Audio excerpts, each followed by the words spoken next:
Hello, I'm Dane Christensen conducting the interview today. My interviewee today is Carl Noren. I'll let him introduce himself. My name is Carl Noren. I'm from Sweden, and I came here last semester.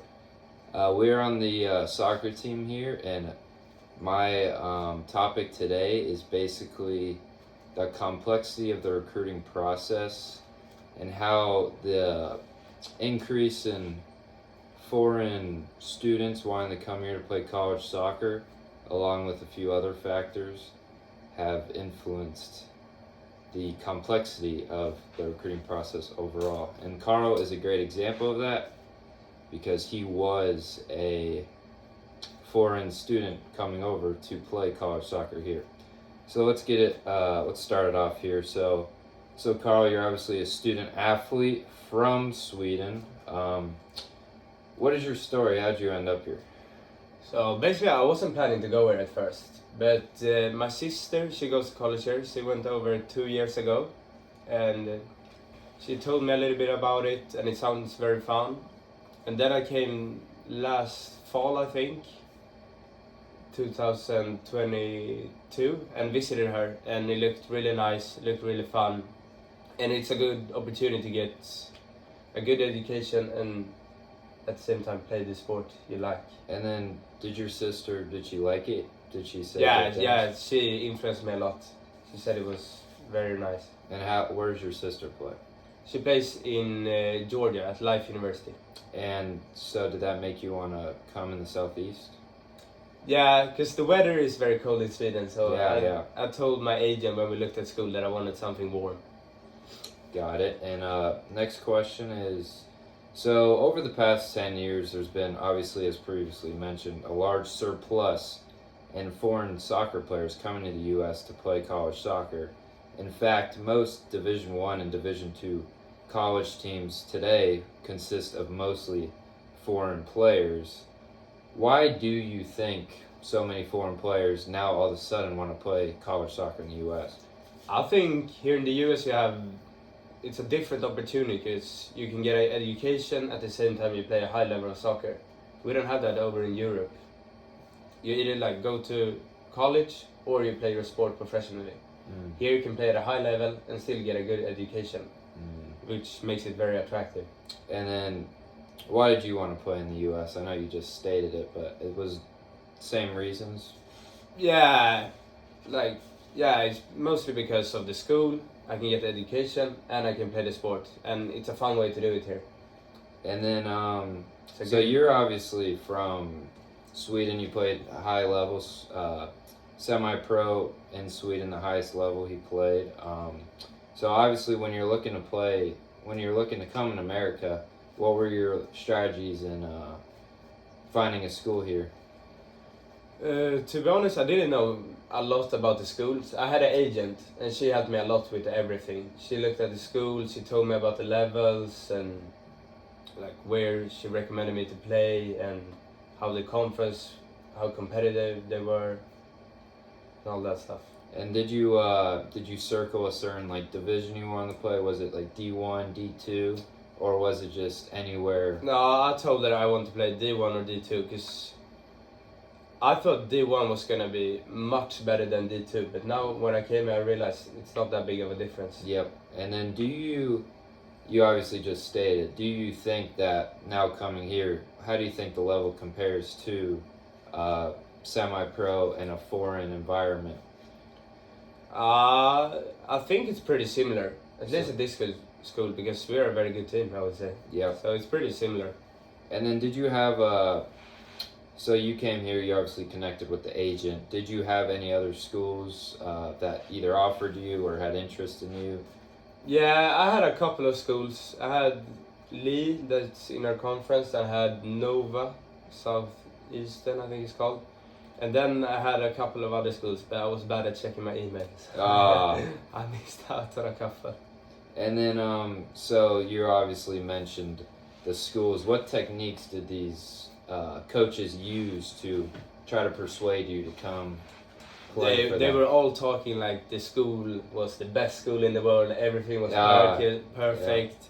When I came here, our assistant coach, he was the one I was talking to, and like sent me videos about the beach. He said it was 5-minute walk from the school. So they were like making it seem like this is the best place in the world.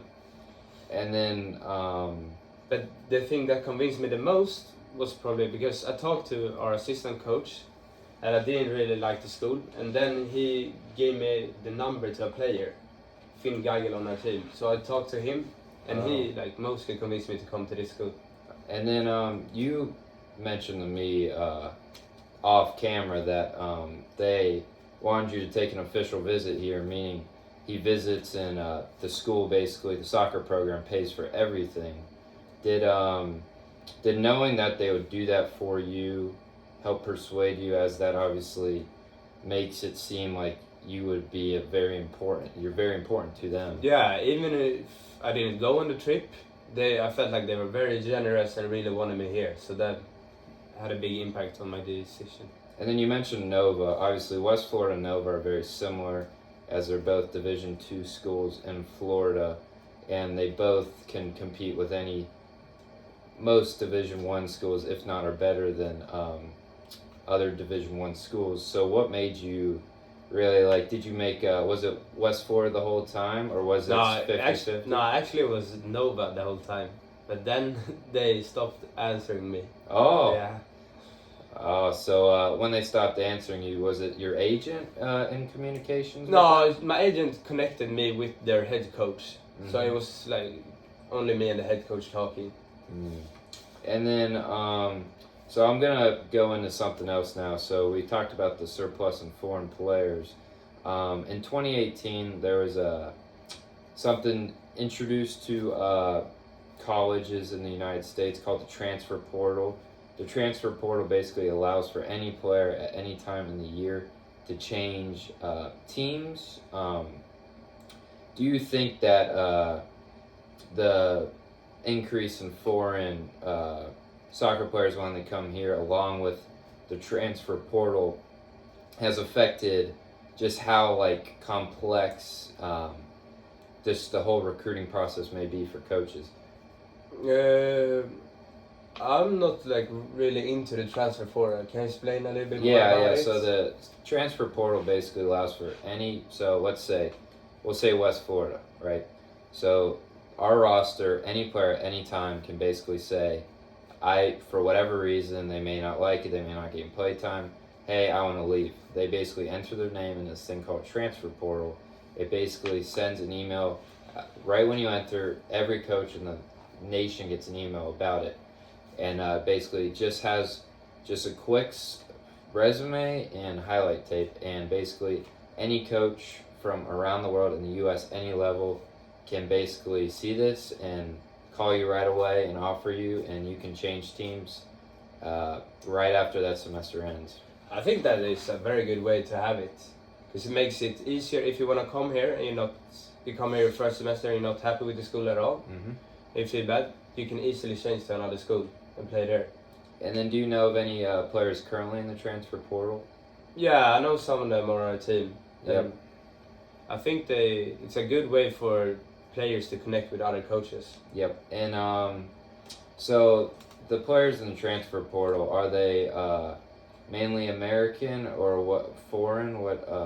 I would say it's probably mostly foreign players, but there's a couple of American players too. Do you think that these foreign students coming over, obviously, and specifically Firkin, number 4 for the UWF soccer team, he came to West Florida, played in Pensacola, and he just is going to transfer after the semester through the transfer portal to where you were going to go, maybe Nova. And do you think that just how beautiful Miami is, and just these foreign players coming over to the United States and knowing about these really big towns like Miami, LA, you think they attract these players? Yeah, definitely. Because that was a main reason for me. I wanted to go to where it's warm, it's a nice city, there's a beach. Because over in Germany, where he's from, they don't have it. Yeah, and then along with Firkin, Finn Warner, he also just entered the transfer portal, and he started all of his years here at West Florida. but he wanted again a change of scenery, so he is going to LA. You think that's a similar circumstance? Yeah, definitely. The big cities attract a lot of foreign players. Because when I talked to my agent, I said I want to go to a city where it's a fun city, it's warm, and she told me like, oh, you're like all my players. And then just changing topics here. So in Sweden, you obviously were on a high-level semi-pro team. Were you the only kid on your team that came to America? No, I actually had two other people they were a year older than me, so they went before. And then I talked a little bit to them, and they convinced me to come here. They said it's perfect here. And then what level are we? Did these teammates play? Here? They play on a pretty high level. They play on a good D1 schools. Oh, do they? Yeah, one plays for Denver University and one plays for Wofford. Okay. And then do you think that other players on your team wanted to come to the U.S. or they wanted to continue to pursue a pro route potentially? What was In Sweden, there's like a different culture. So most people, when they finish high school, almost everyone takes a gap year. Oh, okay. So a lot of people wanted to take a gap year instead of coming here. Oh, okay. And I know it's much harder to come here if you're 1 year older as a freshman. Oh, you think it's harder if you're 1 year older after the gap year? Yeah. You think colleges in the U.S. like you younger, straight out of high school? Yeah, I think that attracts more. And that's also a good touching point in the recruiting process. He just touched on it. A lot of players now, after they don't get recruited, it used to be like after you, like in the United States at least, once your age group was done, you were done. But now you can take a gap year and you can basically play down an age group and basically not go to school for a year and just play soccer without being in high school. And that is a ton of student athletes choose to do that do not get recruited straight out of their senior year.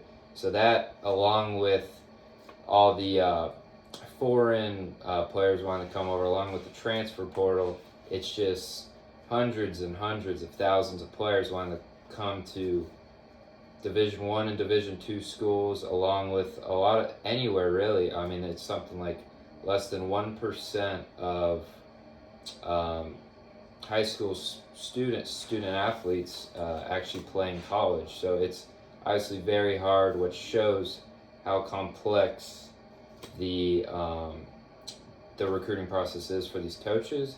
As Coach Elliott shared with me, Bill Elliott, the head coach here at West Florida, when he was recruiting me, he actually said 15, 20 years ago, I'm from Orlando, he said you just go to Orlando, go to a local high school tournament, and he said he would recruit 5 guys that weekend, done. Recruiting process for the year, done. That's all you had to do.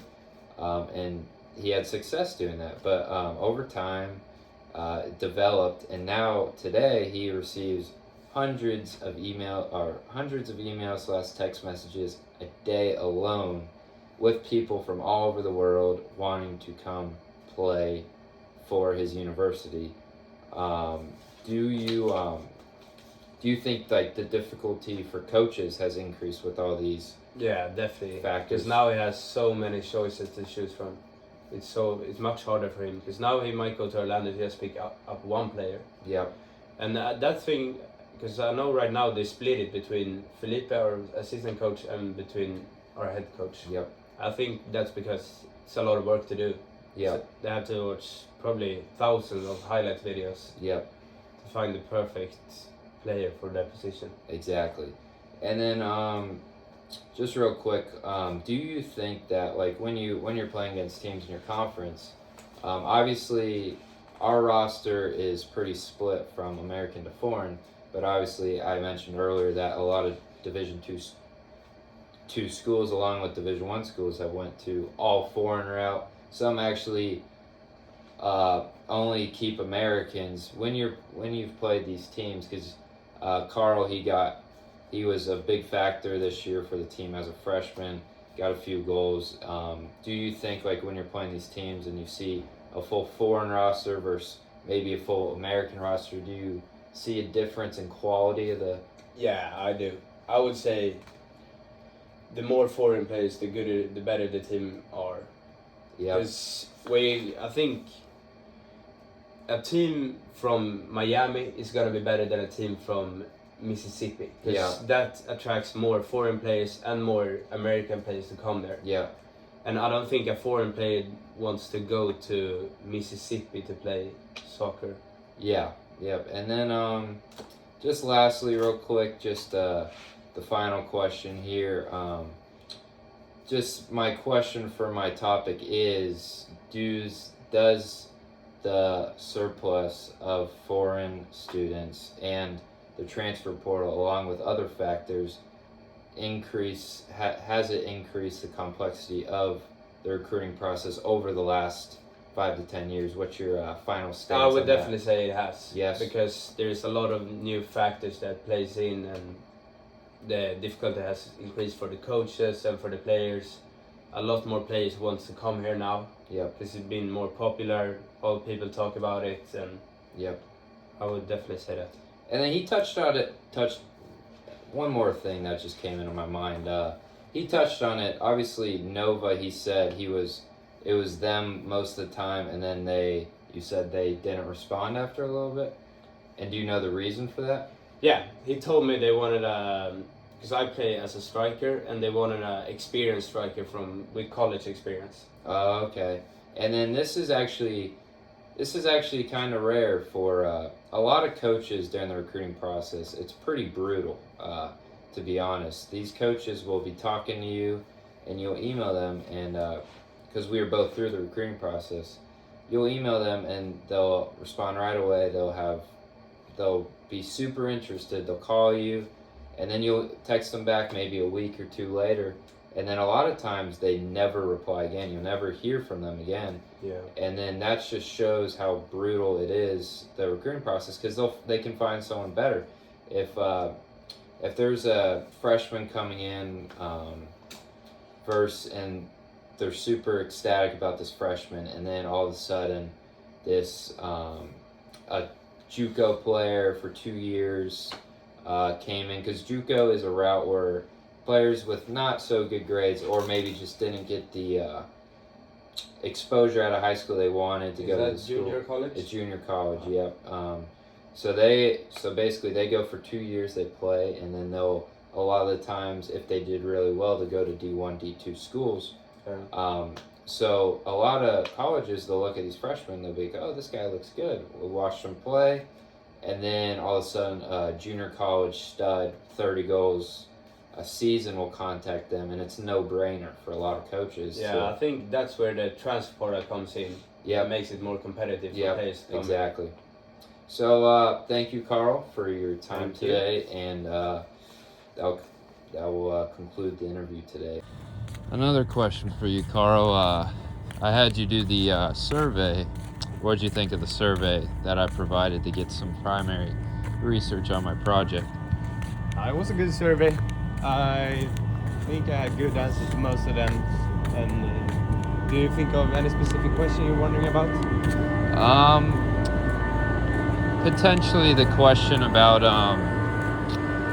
not really any question that you would have to answer, because most of the written response questions had to do with the knowledge on the transfer portal or coaches. But yeah, I would just like to ask you why there was 100% of the people said yes, that the recruiting process has became more complex over time. Why did you choose yes, and why do you think others agreed with you? No, I choose yes because the things you talked about, how it's more difficult for the coaches. There are more players that want to come here. There's more competition now, and it's harder to get in here. And then referring to the survey, a big part of the survey, which was a big win for my primary research, was Coach Bill Elliott actually filled out the survey. Do you think that Bill Elliott filling out the survey is a really good source of data? Yeah, I would say he knows the most about the transfer portal and how hard the recruiting is to get people here. He works with it. He's been working with it for like 30 years now, and he knows everything about it. So he knows if it has gotten harder or easier. And then a thing Coach Bill Elliott mentioned in his response to the survey was that he felt like the biggest thing that had influence on internationals coming in was the rise of internet over time, that they can get in contact with the coaches a lot more easily versus 20 years ago. Do you think that plays a big role in the process? Yeah, of course. When I talk to schools, I always FaceTime with them. Felipe called me on FaceTime, the assistant coach, and he showed me around the school. It's much easier now. I had contact with him like 24/7. Whenever I had a question, I could ask him, and he helped me a lot. And then referring to Coach Felipe, you mentioned earlier in the interview that you think the recruiting process has become so complex that now the coaching staff splits it between the coaches to find the best recruits for the team. What do you think of that? And do you think that, can you just provide further information on that? And why do you think that the coaches do that? I think that's a smart way, especially here, because Felipe is a guy that talks a lot. He made up a lot of shit for me.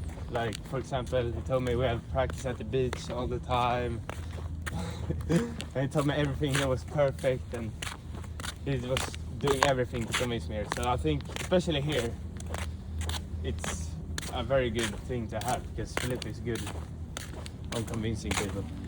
And Carl there is referring to our assistant coach, who's listed as being in charge of recruiting, Felipe Law, who used to play here. And a question I have for you, Carl, is you're on a scholarship here at West Florida. Do you how much does that affect you, and how much does that, like, is that a good source of like a good tool for you? Yeah, 100%. If I didn't have the scholarship, I wouldn't be here. That's like the only thing that makes me want to come here. Because in Europe, the people don't save money for the kids to go to college, because college is free where I'm from. So without the scholarship, it would be very expensive for me to come here to pay out-of-state tuition and stuff like that. And touching on one of my secondary sources, one of my secondary sources conducted a test, an experiment on international students, and one of the reasons for internationals coming to the U.S. was scholarships. How do you think coaches choose the people for the scholarships? Do you think that's tough? And do you think that increases the complexity of their recruiting process? 100%. It's so hard, because I sent a highlight video, and in a highlight video you can make yourself seem like you're the best player in the world, because they don't know what level I played on. I told them, but it's hard for them to know like every level in every country, and I think it's very hard for them. I think most of the coaches don't give full ride scholarship the first year, because they don't know that much about a player. If maybe it's not like a very, very good player. So I think it's hard to get a full ride when you come in the first year. Another question for you, Carl, is through my secondary research, I actually read an article about a player that came from England, and he came to America to play Division I soccer here 4 years ago, and he said it was the best decision of his life. But the reason that he came here was because he realized that he wasn't going to go pro, because less than 0.0020% of athletes that play competitive soccer actually play at the pro level. Did that also play a factor in you coming to America? I mean, I haven't for the past 3 years, I haven't really try hard with my soccer. I was really good when I was younger, but then I got injured 2 seasons in a row, and then I started playing because it's fun. And then this was a good opportunity for me to come here and play at a good level again.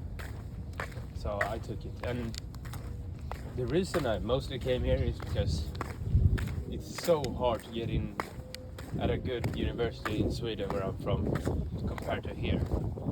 So this was a good opportunity for my academics and for my soccer. And you mentioned that you got injured. How serious was your injury?